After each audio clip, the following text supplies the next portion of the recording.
आज का सबसे पहला क्वेश्चन आपके सामने है। किस शासक ने लिच्छवी वंश की राजकुमारी से विवाह कर दहेज स्वरूप पाटलिपुत्र नगर को प्राप्त करके अपनी आर्थिक स्थिति को सुधारा? Right answer option number D, Chandragupta प्रथम ने। बहुत ही इंपॉर्टेंट क्वेश्चन है। आज के वीडियो में 50 MCQ है और एक्स्ट्रा फैक्ट्स लेके 100 MCQ बनते हैं। बट आप लोगों से रिक्वेस्ट है कि वीडियो को आप लोग लाइक नहीं करते तो लाइक जरूर कर दो और वीडियो देखने के बाद शेयर जरूर कर देना इस वीडियो को। अच्छा रिस्पॉन्स आएगा तो हमें भी वीडियो बनाने का बहुत अच्छे से मन करेगा और आपके लिए अच्छी वीडियोस बनाएंगे।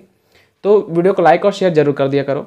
चलिए इसके बारे में डिटेल क्वेश्चन जानेंगे, डिटेल हम लोग कॉन्सेप्ट जानेंगे, क्या हुआ था, कैसे हुआ था। तो इसका राइट आंसर होगा ऑप्शन नंबर डी, चंद्रगुप्त प्रथम ने। एक क्वेश्चन बनता है कि महाराजा धीराज, ये जो महाराजा धीराज है इस किस शासक को जाना जाता है इस नाम से? तो चंद्रगुप्त प्रथम का उपनाम है महाराजा धीराज। ठीक है, चलिए इंपॉर्टेंट क्वेश्चन था। और एक क्वेश्चन बनता है कि ये जो है गुप्त संवत से रिलेटेड थे। कौन से संवत से रिलेटेड थे? संवत अगर पूछ दे तो गुप्त संवत से रिलेटेड था। इनका जो गुप्त संवत था वो 319 से लेकर 320 तक चला था। तो ये डेट जो है इंपॉर्टेंट है, याद कर लेना। संवत स्टार्ट हुआ था 319 से 320 में। चलो अगला क्वेश्चन देखें, क्वेश्चन नंबर 2।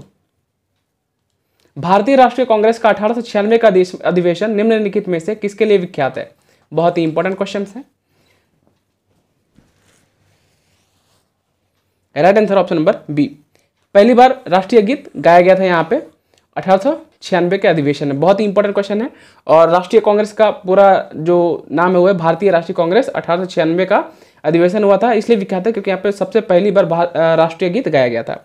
अब यहाँ पे देखिए एक क्वेश्चन ये भी बनता है क्योंकि ये बहुत ही इंपॉर्टेंट, तो पहली बार गाया गया था तो राष्ट्रीय गीत, तो इसकी अध्यक्षता, इस अधिवेशन की अध्यक्षता कौन कर रहे थे, ये क्वेश्चन पूछ लिया जाता है। तो रहीमतुल्ला अध्यक्ष थे। ठीक है, तो इंपॉर्टेंट क्वेश्चन है, याद रख लेना। एक क्वेश्चन बनता है कि राष्ट्रीय गीत जो है कौन सा गीत है हमारा? वंदे मातरम। इसकी रचयिता कौन है? तो बंकिम चंद्र चटर्जी। सभी को पता होना चाहिए ये चीज़। ठीक है, अच्छा एक क्वेश्चन ये भी बनता है कि पहली बार राष्ट्रीय गीत कब गाया गया था? तो 1896 में गाया गया था। और कहाँ गाया गया था? तो कलकत्ता में गाया गया था, कलकत्ता अधिवेशन में। तो ये 4-5 पॉइंट आपको नोट करना है। क्वेश्चन नंबर 3 देखेंगे हम लोग।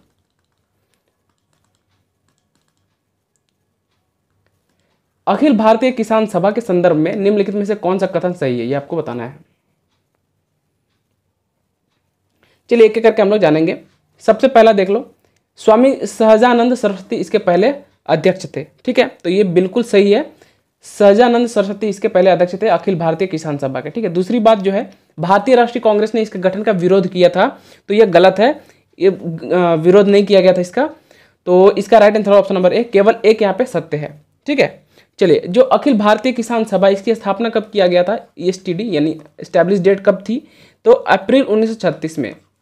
अप्रैल 1936, डेट नहीं पूछा जाता, ईयर पूछ लिया जाता है, तो इंपॉर्टेंट है। ठीक है, चलो अगर जैसे यहाँ पे सचिव की बात कर लिया गया तो सचिव यहाँ पे कौन थे? सहजानंद स्वामी पहले अध्यक्ष थे। लेकिन महासचिव की बात कर लें, अगर एग्जाम में पूछ दे महासचिव कौन थे, ठीक है, तो महासचिव कौन थे? महासचिव थे NG रंगा। ठीक है, तो इंपॉर्टेंट है, याद रख लेना। चलो अगला क्वेश्चन देख लेते हैं, क्वेश्चन नंबर 4। हर्ष ने सर्वप्रथम राजधानी कहाँ बनाया जहां से उसने सभी दिशाओं में अपनी सत्ता का विस्तार किया? क्वेश्चन नंबर 4 है।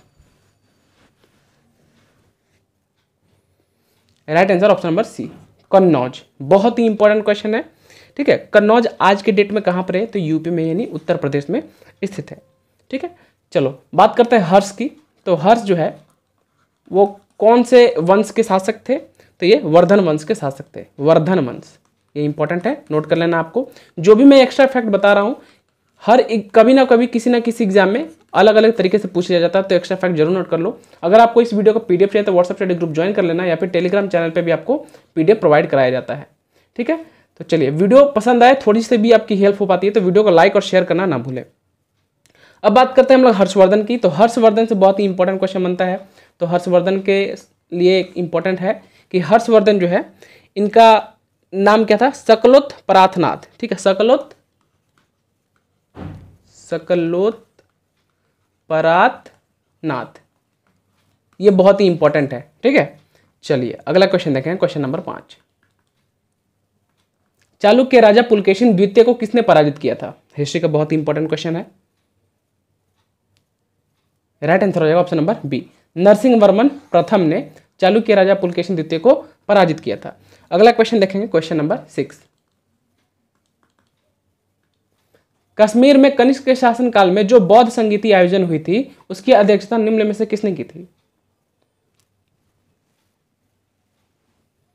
Right answer option number D, Vasumitra ने किया था। बहुत ही इंपॉर्टेंट क्वेश्चन था और उसकी अध्यक्षता निम्नलिखित में किसने की थी? तो वसुमित्र ने की थी। और यह अध्यक्षता कितने नंबर की अध्यक्षता थी जिसकी अध्यक्षता वसुमित्र ने की थी? तो फोर्थ संगीति थी ये। ठीक है, इंपॉर्टेंट क्वेश्चन है, याद रखना है।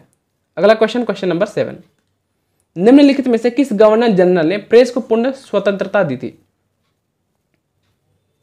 Right answer option number B, sir Charles Metcalfe ने दी थी। ठीक है, चलो, सर चार्ल्स मेटकाफ का कार्यकाल पूछ लिया जाता है, एक एग्जाम में पूछा गया था, इसलिए मैंने यहाँ पे आपको बताना जरूरी समझा।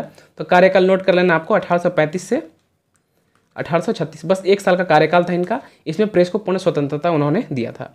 अगला क्वेश्चन बनाएंगे, क्वेश्चन नंबर 8।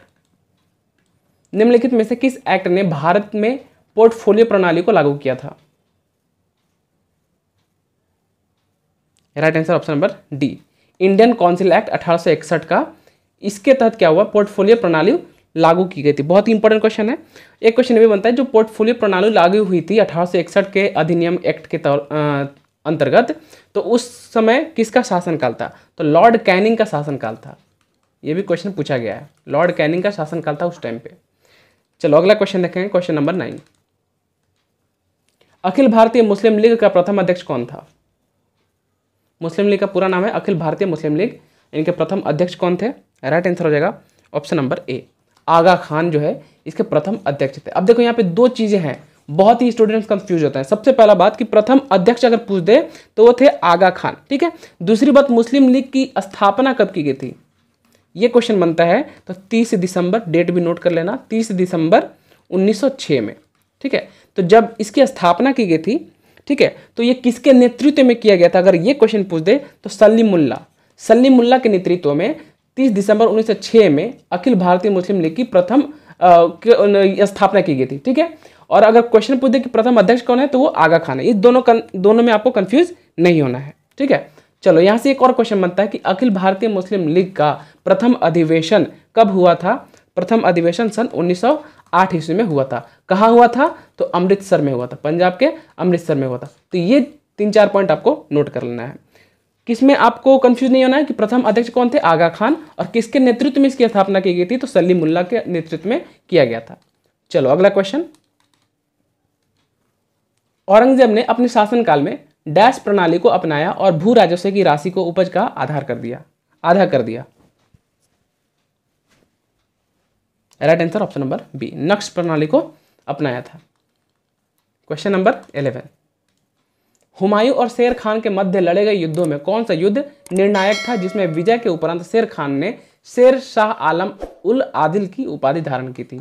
बहुत इंपॉर्टेंट क्वेश्चन है दोस्तों। अगर आपको क्वेश्चंस पसंद आते हैं, क्वेश्चन का लेवल अच्छा लगता है, तो आप लोग कमेंट में लिखते हो कि हाँ बहुत अच्छा लग रहा है, मगर आप लोग लाइक नहीं करते हो। लाइक कर दो और शेयर भी कर दिया करो, वीडियो को शेयर भी कर दिया करो ताकि इस पर अच्छा रिस्पॉन्स आए। राइट आंसर होगा ऑप्शन नंबर 1, कन्नौज का युद्ध था, जो कि जिसके बाद शेर शाह आलम उल आदिल की उपाधि धारण किया था शेर खान ने। बहुत ही इंपॉर्टेंट क्वेश्चन है। ठीक है, चलिए, इसका जो कब हुआ था ये इसका कन्नौज का युद्ध, ये क्वेश्चन भी पूछा जाता है। तो कन्नौज का युद्ध होता 17 मई 1540 को कन्नौज का युद्ध हुआ था। ठीक है, चलिए, एक क्वेश्चन ये बनता है, 17 मई जो है बहुत ही इंपॉर्टेंट डेट है हमारे विश्व दूर संचार दिवस इस दिन मनाया जाता है, विश्व दूर संचार दिवस। तो ये पॉइंट भी आपको नोट करना है, करंट का क्वेश्चन ऐसे बन जाएगा। ठीक है, चलो क्वेश्चन नंबर 12 आपके सामने है। भारत ब्रिटिश शासन के दौरान निम्नलिखित राजसी राज्यों पर विचार कीजिए तथा ब्रिटिश द्वारा के सम्मेलन को काल क्रमानुसार को लगाइए। पहले कौन हुआ ये आपको बताना है। चलिए, इसका राइट आंसर हो जाएगा ऑप्शन नंबर ए, 1, 2 और 3 कालक्रम के अनुसार सजाना है। तो झांसी, तो जो झांसी का जो है ब्रिटिश के द्वारा जो सम्मेलन हुआ था, तो झांसी का कब हुआ था? 1853 में। ठीक है, और उसके बाद संबलपुर जो है ये हुआ था 1849 में और 1848 में। ठीक है, तो इसका 1 2 3 इसका राइट आंसर हो जाएगा। कालक्रम के अनुसार अगर आप सजाएंगे तो पहले आएगा 1848, 1849 और 1853, इसका राइट आंसर हो जाएगा। ठीक है, चलो अगला क्वेश्चन देख लेते हैं। क्वेश्चन नंबर 13, अलाउद्दीन खिलजी ने देवगिरी के किस शासक को रामरायण की पदवी देकर सम्मानित किया था? यह भी इंपॉर्टेंट क्वेश्चन है। Right answer option number A, Ramchandra Dev को। क्वेश्चन नंबर 14 आपके सामने पढ़ना है आपको। क्या है क्वेश्चन कि किस समाज सुधारक की आत्मकथा का शीर्षक लुकिंग बैक है? इसमें 1890 के दशक में पुणे में महिलाओं के लिए विद्यालयों की स्थापना करने के उसके अनुभवों के बारे में बताती है। राइट आंसर ऑप्शन नंबर ए, डी केशव कर्वे, जिसे हम लोग डी के कर्वे भी बोलते हैं। तो बहुत ही इंपॉर्टेंट है और इन्होंने महिलाओं के लिए काफ़ी काम किया है, साथ ही साथ विधवा महिलाओं के लिए बहुत ही इन्होंने योगदान दिया है। ठीक है, चलिए एक क्वेश्चन ये भी बनता है कि भारतीय महिला विद्यालय की स्थापना, भारतीय महिला विश्वविद्यालय की स्थापना किसने की थी? तो डी के कर्वे ने किया था। कब किया था? तो 1916 में। ये आपको याद रखना है। अगला क्वेश्चन देखेंगे, क्वेश्चन नंबर 15, भारतीय स्वतंत्रता संग्राम के निम्नलिखित में से किस आंदोलन को अगस्त आंदोलन के रूप में जाना जाता है? अगस्त आंदोलन। Right answer option number B, Bharat छोड़ो आंदोलन को अगस्त आंदोलन के रूप में जाना जाता है। क्यों जाना जाता है? क्योंकि ये स्टार्ट किया गया था 8 अगस्त 1942 को। इसका प्रस्ताव रखा गया था। ठीक है, अगर एग्जाम में क्वेश्चन पूछे कि भारत छोड़ो आंदोलन स्टार्ट कब हुआ था, तो 9 अगस्त, उसके अगले दिन से स्टार्ट हुआ था 1942 में। तो 8 अगस्त को प्रस्ताव पारित हुआ था और 9 अगस्त को 1942 में ये स्टार्ट हुआ, इसलिए अगस्त आंदोलन के नाम से इसे भी जाना जाता है। अगला क्वेश्चन देखेंगे, question number 16।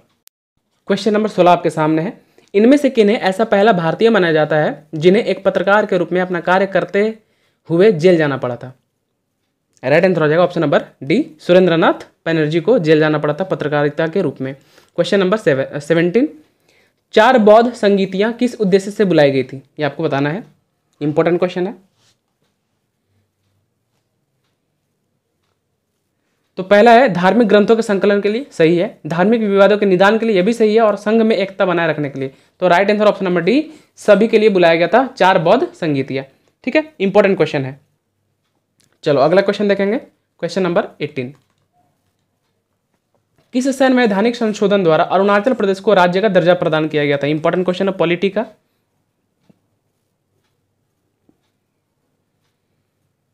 Right answer option number C, 55 जो अमेंडमेंट हुआ था उसके तहत अरुणाचल प्रदेश को राज्य का दर्जा दिया गया था। एक एक पॉइंट हम लोग देखेंगे यहाँ पे।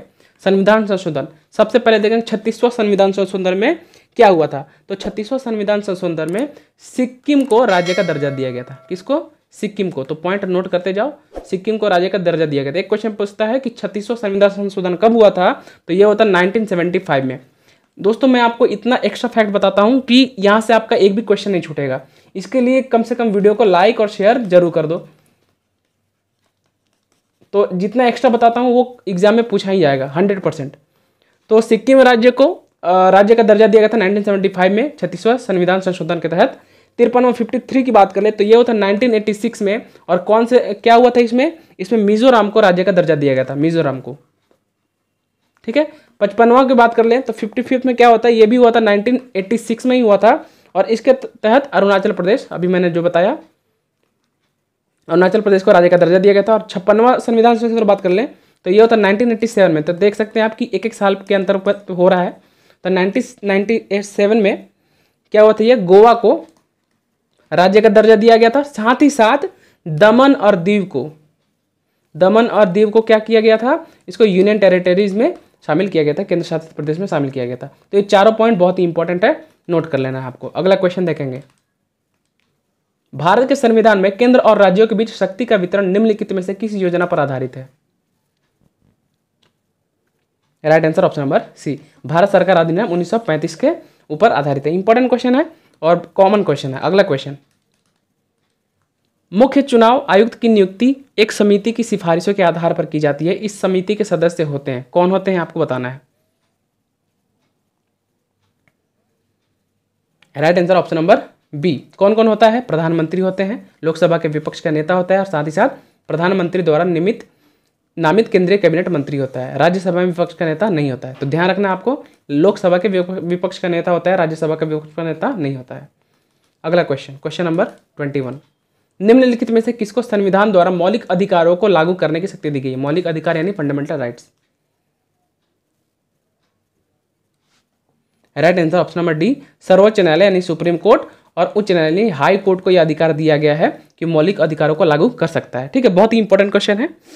चलिए अब एक क्वेश्चन हम लोग देखते हैं, बहुत ही इंपॉर्टेंट है कि आर्टिकल 13 में क्या है। आर्टिकल 13 में एक सुप्रीम कोर्ट का दिया गया है कि सुप्रीम कोर्ट क्या कर सकता है, न्यायिक शक्ति की समीक्षा का अधिकार इसके पास दिया गया है। आर्टिकल 13 के अनुसार सुप्रीम कोर्ट को न्यायिक समीक्षा का शक्ति का अधिकार दिया गया है। ठीक है, तो ये पॉइंट इंपॉर्टेंट है, इसलिए मैंने आपको बताया, नोट कर लेना है आपको। क्वेश्चन नंबर 22, अस्पृश्यता के निषेध और उन्मूलन द्वारा प्राप्त किया जा सकता है क्या? राइट आंसर ऑप्शन नंबर ए, 1, 2 और 3 मतलब कानून बनाना, शिक्षा में सुधार करना और सार्वजनिक जागरूकता, ये अस्पृश्यता के निषेध और उन्मूलन द्वारा प्राप्त किया जा सकता है, लेकिन रोजगार और सेवाएं प्रदान नहीं किया जा सकता। अगला क्वेश्चन, निम्नलिखित में कौन राष्ट्रपति के निर्वाचक मंडल का एक हिस्सा है लेकिन महाभियोग की प्रक्रिया का नहीं है? तो मैंने एक वीडियो बनाया था राष्ट्रपति के ऊपर, टोटल राष्ट्रपति से जो क्वेश्चन पूछे जाते हैं वो वीडियो बनाया था, उसमें मैंने सब कुछ बताया था। अगर आपने वीडियो नहीं देखा है तो डिस्क्रिप्शन लिंक चेक कीजिए, मिल जाएगा, या फिर वीडियो के लास्ट को देखिएगा लास्ट तक, तो यहाँ पे एक वीडियो आएगा वो आप देख सकते हो। तो इसका राइट आंसर क्या हो जाएगा? 23 का राइट आंसर हो जाएगा ऑप्शन नंबर डी, राज्य विधानसभाएं। ठीक है, तो ध्यान से देखना यहाँ पे, कौन राष्ट्रपति के निर्वाचन मंडल का एक हिस्सा है, मतलब राष्ट्रपति को निर्वाचन करने के लिए वो वोट दे सकता है मगर महाभियोग नहीं लगा सकता है। ठीक है, तो ये बहुत ही इंपॉर्टेंट क्वेश्चन है। तो एक चीज आप देख लो, लोकसभा और राज्यसभा, साथ ही साथ विधानसभा, लेकिन विधान परिषद का कोई हाथ नहीं होता है किसमें, निर्वाचन करने में। किस चीज का? राष्ट्रपति का निर्वाचन में विधान परिषद का कोई हाथ नहीं होता है, कोई हक नहीं बनता उसको। ठीक है, तो विधान परिषद हर एक राज्य में होता है, अलग अलग जगह पे होता है, तो विधान परिषद का कोई मत नहीं बनता है कि वो राष्ट्रपति को निर्वाचित करे। तो इस क्वेश्चन का आंसर जो पूछा गया है, अगर घुमा के पूछ दिया था कि राष्ट्रपति के महाभियोग की प्रक्रिया में है लेकिन निर्वाचक मंडल में नहीं है, तो इसका आंसर सी हो जाता, लेकिन इस क्वेश्चन का आंसर ऑप्शन नंबर डी होगा। आई होप आप लोग को क्लियर होगा। चलो अगला क्वेश्चन देखेंगे, क्वेश्चन नंबर 24, संगराई नृत्य के संबंध में निम्नलिखित कथनों पर विचार कीजिए और बताएं कथनों में से कौन सा कथन सही है। अच्छा, महाभियोग से अभी एक टॉपिक याद आया, महाभियोग, राष्ट्रपति पर महाभियोग, ये कौन से आर्टिकल में वर्णित है, ये क्वेश्चन भी पूछा गया था एक बार, तो आर्टिकल 61। एक भी पॉइंट मैं यहाँ से आपको छोड़ूंगा नहीं, ये मेरी पूरी ड्यूटी है कि आप लोग को लिए पूरा इन्फॉर्मेशन अच्छे से लेकर आऊँ मैं, ताकि आप लोग एग्जाम क्रैक कर लो। बस आपकी ड्यूटी है वीडियो को लाइक और शेयर करने का, तो वो जरूर करो आप। 24 का राइट आंसर क्या हो जाएगा? राइट आंसर हो जाएगा, यह नृत्य नव वर्ष का स्वागत करने के लिए किया जाता है और यह नृत्य मोग जनजातीय समुदाय के लोगों द्वारा किया जाता है। ऑप्शन 1 गलत है। क्यों गलत है? यह गुजरात का नहीं है, यह त्रिपुरा का है। ठीक है, यह त्रिपुरा का नृत्य है बस। ठीक है, तो राइट आंसर हो जाएगा ऑप्शन नंबर सी, केवल 2 और 3 सही है। अगला क्वेश्चन देखेंगे, थोतलाकोंड बौद्ध मठ किस राज्य में स्थित है? Right answer option number C हो जाएगा यहाँ पे, आंध्र प्रदेश। ठीक है, बहुत ही इंपॉर्टेंट क्वेश्चन है। चलो, अरुणाचल प्रदेश में कौन सा मठ स्थित है? एग्जाम में आया था, देख लेते हैं। तवांग मठ, तवांग मठ अरुणाचल प्रदेश में स्थित है। सिक्किम में रूमटेक, आंध्र प्रदेश का बता दिया मैंने, और हिमाचल प्रदेश में है ताबो। तो ये मठों का नाम आपको याद रखना है, जो कि एग्जाम में पूछा गया था। मठ तो बहुत सारे हैं मगर ये इंपॉर्टेंट है एग्जाम्स के लिए। क्वेश्चन नंबर 26, आल्मा नामक रेडियो टेलीस्कोप को लगाया गया है जिसके जरिए सूर्य को और भी अच्छी तरह से देखा जा सकता है। कहाँ लगाया गया ये आपको बताना है। Right answer option number C, Chile के अटाकामा रेगिस्तान में लगाया गया आल्मा। ठीक है, चलो अगला क्वेश्चन, निम्नलिखित में कौन सुमेलित है ये आपको बताना है। राष्ट्रीय उद्यान दिया गया है और राज्य दिया गया है। क्विज का आंसर आप लोग बहुत कम ही दे रहे हो, बहुत कम लोग को देख रहा हूँ कि क्विज का आंसर आप लोग दे रहे हो, तो क्विज का आंसर जरूर दिया करो क्योंकि क्विज बहुत ही इंपॉर्टेंट है। 27 का राइट आंसर हो जाएगा ऑप्शन नंबर ए, केवल 1 सुमेलित है। अच्छा है, तो अंसी राष्ट्रीय उद्यान जो है कर्नाटक में है, ये सही बात है, लेकिन बालफाक्रम राष्ट्रीय उद्यान गुजरात में नहीं है, यह मेघालय में है। नोट कर लो कहाँ है, मेघालय में है। और काले हिरन वेलवादार राष्ट्रीय उद्यान कहाँ पे है? ये गुजरात में है। तो इसको रिवर्स कर दिया गया था, उल्टा कर दिया गया था। चलो अगला क्वेश्चन देखते हैं, क्वेश्चन नंबर 28। लुसाई पर्वत किस भारतीय राज्य में स्थित है? राइट आंसर ऑप्शन नंबर ए, मिजोरम में स्थित है लुसाई पर्वत। Question number 29। ये जो क्वेश्चन है बहुत बार बहुत तरीके से पूछा गया है, इसका मैं ट्रिक बताऊंगा आपको याद करने का। क्वेश्चन नंबर 29 क्या दिया गया है? निम्न में से कौन सा अलकनंदा और मंदाकिनी नदियों के संगम का केंद्र है? Right answer option number C, Rudraprayag. कैसे हम लोग याद रखेंगे? देखो, अलकनंदा का अ, मंदाकिनी का म और रुद्र का रुद्र, अमरुद, यानी अलकनंदा मंदाकिनी के संगम स्थल को क्या बोलते हैं? रुद्रप्रयाग। ठीक है, अब एक एक काम लोग देख लेंगे। कर्णप्रयाग, ये किसका किसका संगम स्थल है? तो कर्णप्रयाग है अलकनंदा प्लस पिंडारी। नोट करना आपको, क्योंकि यही 4-5 क्वेश्चन एग्जाम में पूछा जाता है घुमा फिरा के। उसके बाद देवप्रयाग जो किसका है? वो अलकनंदा का है, साथ ही साथ भागीरथी नदी का। ठीक है, रुद्रप्रयाग मैंने बता दिया। विष्णुप्रयाग किसका है? अलकनंदा। तो एक चीज ध्यान रखना, अलकनंदा सब में कॉमन है, अलकनंदा और धौलीगंगा, इन नदियों के संगम को कहा जाता है विष्णुप्रयाग। ठीक है, तो नोट कर लो। चलो अगला क्वेश्चन, क्वेश्चन नंबर 30। निम्न में से कौन सा युग में सही से मिलान किया गया है? निम्न में से सही कोड चुनना है आपको। संगठन दिया गया, उसका मुख्यालय कहाँ पर है, ये दिया गया, आपको मिलान करना है। ऐसा क्वेश्चन ही पूछा जाता है इस प्रकार का। तो चलो एक एक करके देखेंगे। अंतर्राष्ट्रीय समुद्री संगठन लंदन में है, बिल्कुल सही जवाब। वन्य जीव अपराध नियंत्रण ब्यूरो, ये चेन्नई में नहीं है। ठीक है, ये न्यू दिल्ली में है, नई दिल्ली में है, ये आपको नोट करना है। केंद्रीय चिड़ियाघर प्राधिकरण नई दिल्ली में है और अंतर्राष्ट्रीय सौर संधि गुरुग्राम में है, बिल्कुल सही है। तो 1, 3, 4 सही है सिर्फ, तो 1, 3, 4 ऑप्शन नंबर सी हो जाएगा। चलो अगला क्वेश्चन देखेंगे। निम्नलिखित में से कौन सा क्षेत्र कोयला भंडार में सबसे अधिक है? Right answer option number B, Damodar घाटी। ना सिर्फ कोयला बल्कि अभ्रक भी, अभ्रक के लिए भी ये ज़्यादा उपज करती है, उत्पादन किया जाता है यहाँ पे। अगला क्वेश्चन देखेंगे। तुंगभद्रा नदी घाटी परियोजना किन 2 राज्यों की एक संयुक्त परियोजना है? Right answer option number D, Karnataka और आंध्र प्रदेश का।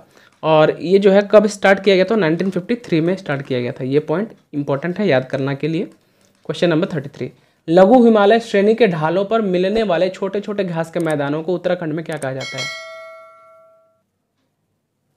Right answer option number D, बुग्याल प्यार कहा जाता है। इसी चीज को अगर पूछ देता कि जम्मू और कश्मीर में क्या कहा जाता है, तो जम्मू और कश्मीर में इसी चीज को मर्ग कहा जाता है। ठीक है दोस्तों, मैं जितना भी एक्स्ट्रा फैक्ट बता रहा हूँ बहुत ही इंपॉर्टेंट है, नोट जरूर कर लेना। पीडीएफ में आपको क्वेश्चंस मिलते हैं और जो एक्स्ट्रा चीज़ है वो आपको सिर्फ वीडियो में ही मिलेगा। ठीक है, तो एग्जाम में बहुत इंपॉर्टेंट है। और ये पढ़ने के बाद, ये वीडियो देखने के बाद मैं आपको गारंटी देता हूँ कि और कुछ पढ़ने की आपको ज़रूरत नहीं है। चलो अगला क्वेश्चन देखते हैं, क्वेश्चन नंबर 34। समान वस्तुओं का उत्पादन करने वाली बड़ी संख्या में फर्मों की स्थिति को निम्नलिखित के रूप में जाना जाता है? किसके रूप में जाना जाता है? राइट आंसर ऑप्शन नंबर ए, योग्य प्रतियोगिता के रूप में जाना जाता है। ठीक है, इंपॉर्टेंट क्वेश्चन था। अगला क्वेश्चन देखें, क्वेश्चन नंबर 35। उत्पाद शुल्क वस्तुओं के किस स्तर पर लगाया जाता है? Right answer option number C, केवल एक, यानी उत्पादन पर उत्पाद शुल्क लगाया जाता है। इजी क्वेश्चन था। अगला क्वेश्चन देखेंगे, कार्बन लेवी क्या है?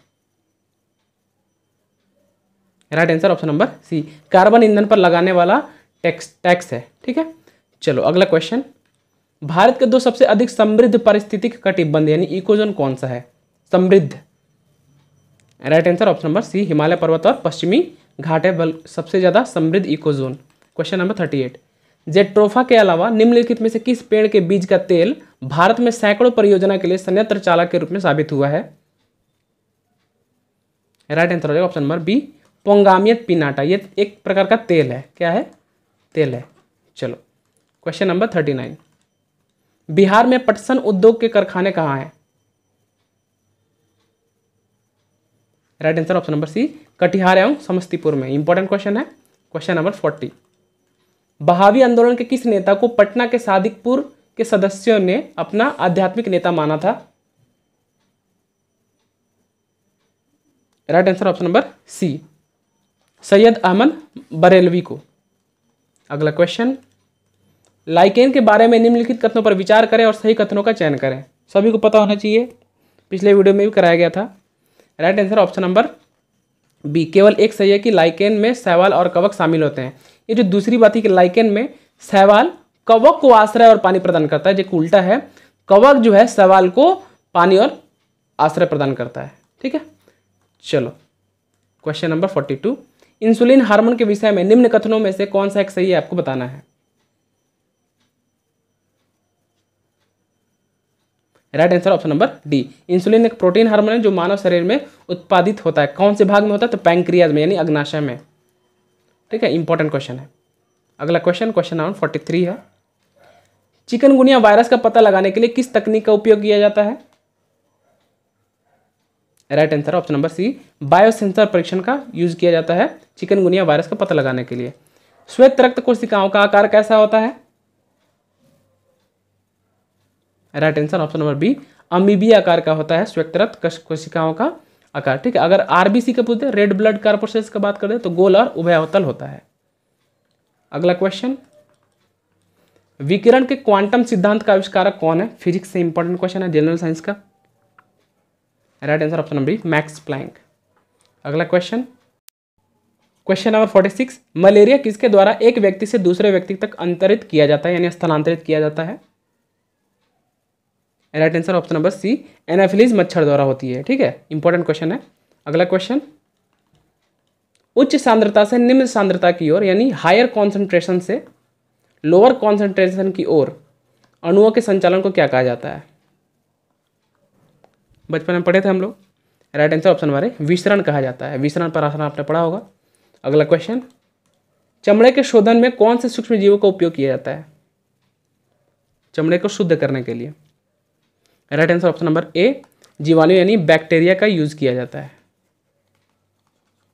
चलो अगला क्वेश्चन देखेंगे, क्वेश्चन नंबर 49, किस प्रक्रिया का प्रयोग उस व्यक्ति के रक्त को शुद्ध करने के लिए किया जाता है जिसके गुर्दे ठीक से काम न कर रहे हो। Right answer option number A, haemodialysis. ठीक है, हेमोडायलाइसिस कहा जाता है, नोट करना आपको।